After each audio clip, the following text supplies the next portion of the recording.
nosso estudo de hoje está no Evangelho de Lucas, capítulo 13, versículo 26. Jesus fala o seguinte: então começareis a dizer, tenho comido e bebido na tua presença e tens ensinado nas nossas ruas. Emmanuel comenta na lição 34 do livro Caminho, Verdade e Vida, comer e beber. O versículo de Lucas aqui anotado refere-se ao pai de família que cerrou a porta aos filhos ingratos. O quadro reflete a situação dos religiosos de todos os matizes que apenas falaram em demasia reportando-se ao nome de Jesus.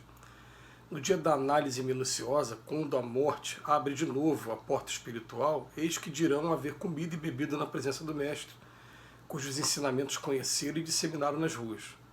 Comeram e beberam apenas, aproveitaram-se dos recursos egoisticamente, comeram e acreditaram com a fé intelectual, beberam e transmitiram o que haviam aprendido de outrem.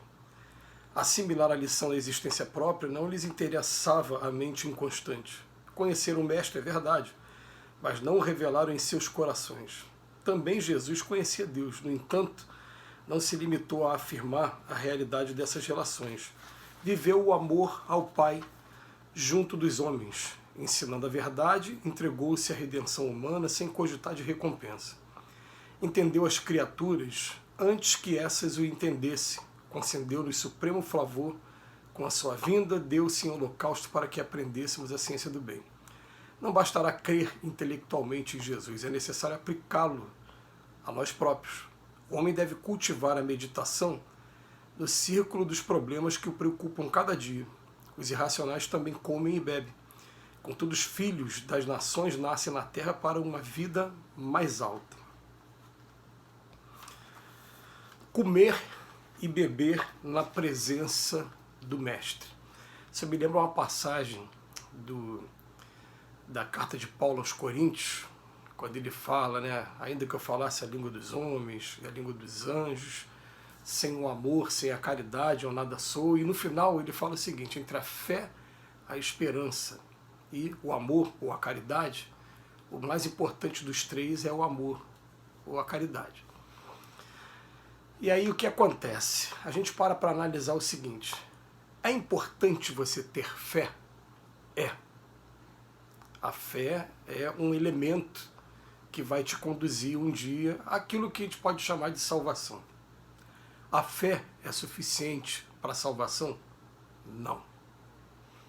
Eita, vamos explicar aqui. Conheço pessoas que têm uma fé ardorosa, inegável, em Deus, em Jesus, no Pai de maneira geral. Mas são pessoas que odeiam ser contrariadas e que você pisa no pé delas, ela vai mostrar rapidamente o que tem dentro do coração. A fé é inegável. Inclusive, se você for a pessoa que pisar no pé dessa pessoa, essa pessoa é capaz de clamar com toda a fé possível a Deus que afaste o mal dela e vai te chamar de um mal porque você pisou no pé dela. Entendeu? Então, a fé é um elemento, mas a fé ainda não é a salvação. A gente vai encontrar um jargão na doutrina espírita que fala o seguinte: Allan Kardec disse que fora da caridade não há salvação. O que a caridade vai estar fazendo com a gente? E a caridade a gente pode também chamar como amor também, porque a mesma palavra foi traduzida tanto para um como para outro.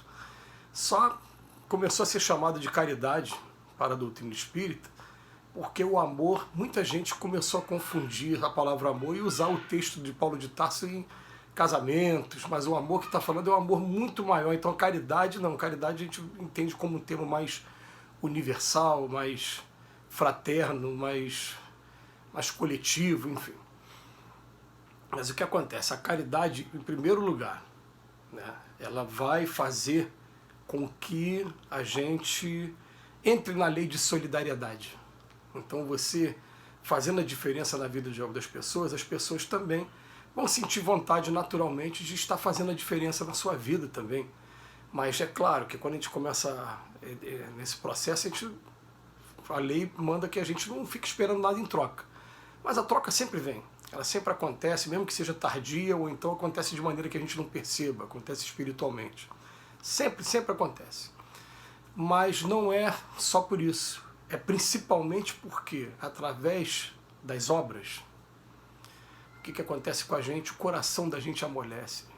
A gente começa a trabalhar num determinado setor e daqui a pouco a gente começa a pegar uma ternura pelo público-alvo que faz com que a gente comece a entrar realmente no sentido de amor, no sentido de caridade. Então o que acontece? É o exemplo que eu gosto de dar, que é o exemplo que tem mais a ver com a nossa vida pessoal. Você começa a trabalhar na rua e vejam bem uma coisa, a pessoa pode trabalhar entregando comida e roupa para moradores de rua durante 50 anos direto. Vai ter muitas horas de trabalho.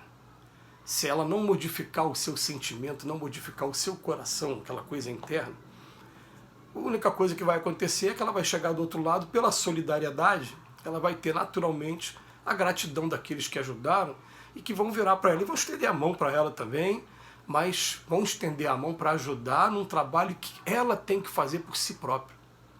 Ninguém vai conseguir mudar o sentimento dela, ela mesmo que tem que mudar o sentimento dela.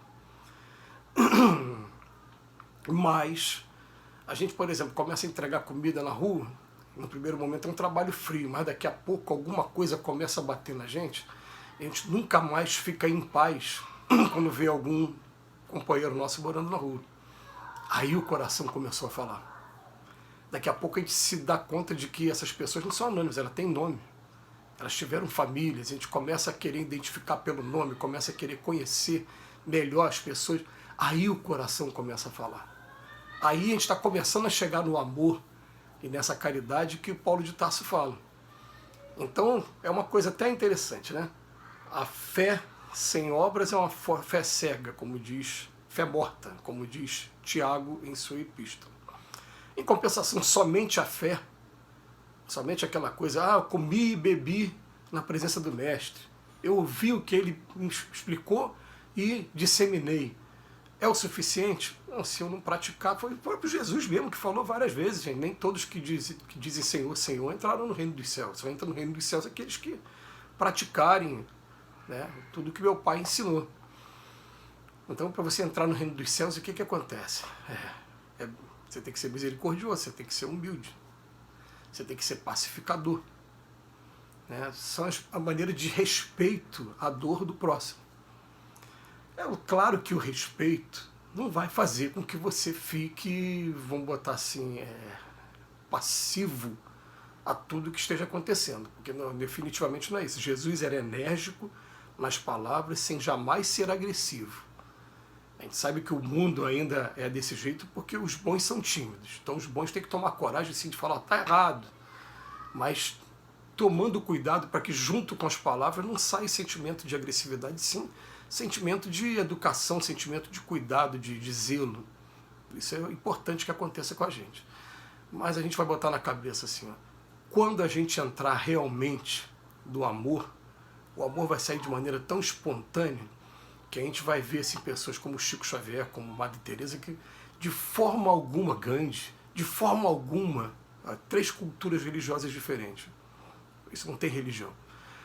Então, de forma alguma, eles querem converter alguém à religião deles, eles não estão nem aí para a religião das pessoas, eles querem simplesmente atender as pessoas, fazer a diferença na vida das pessoas. Eles chegaram a um ponto que eles assimilaram tanto essa ideia do amor, né? E é claro que essa ideia também fortalece a fé cada vez mais, mas agora não ficou somente no campo da fé, como ele diz aqui para a gente, né? Conhecer o Mestre é verdade, mas não revelar em seus corações. O dia que a gente conseguir modificar os nossos sentimentos, as nossas atitudes começarem a exalar o que está dentro do nosso coração, aí a gente vai entender lá na frente que a fé é muito importante, sim. Mas ela não é o mais importante se não tiver o amor dentro do coração. A caridade também. Mas a caridade, quando significa obra, obra também é importante, mas se ela não tiver o amor dentro da gente, agora quando a gente pegar as palavras tendo sentido sinônimo, amor, caridade, quando a caridade estiver morando dentro da gente definitivamente, quando o amor estiver exalando de dentro da gente, a gente já vai ter chegado à salvação sem sentir, vai estar simplesmente vivendo e vai se dar conta a qualquer momento de que eu e o Pai nesse momento somos apenas um. Que Jesus nos abençoe hoje e sempre.